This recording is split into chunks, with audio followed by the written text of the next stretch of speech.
ہم پر رحم کر، اے خداوند ہم پر رحم کر، کیونکہ ہم ذلت اٹھاتے اٹھاتے تنگ آ گئے، آسودہ حالوں کے تمسخر اور مغروروں کی حقارت سے ہماری جان سیر ہو گئی۔ کلام مقدس پرانے عہد نامہ میں سے زبور کی کتاب، اس کا باب نمبر 123۔ رحم کے لیے مناجات۔ تو جو آسمان پر تخت نشین ہے، میں اپنی آنکھیں تیری طرف اٹھاتا ہوں۔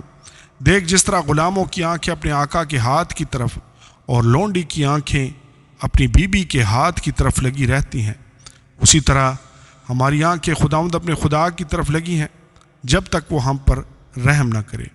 ہم پر رحم کر، اے خداوند ہم پر رحم کر، کیونکہ ہم ذلت اٹھاتے اٹھاتے تنگ آ گئے، آسودہ حالوں کے تمسخر اور مغروروں کی حقارت سے ہماری جان سیر ہو گئی۔ آمین اور آمین۔ ہم پر رحم کر، اے خداوند ہم پر رحم کر، کیونکہ ہم ذلت اٹھاتے اٹھاتے تنگ آ گئے، آسودہ حالوں کے تمسخر اور مغروروں کی حقارت سے ہماری جان سیر ہو گئی۔ آمین اور آمین۔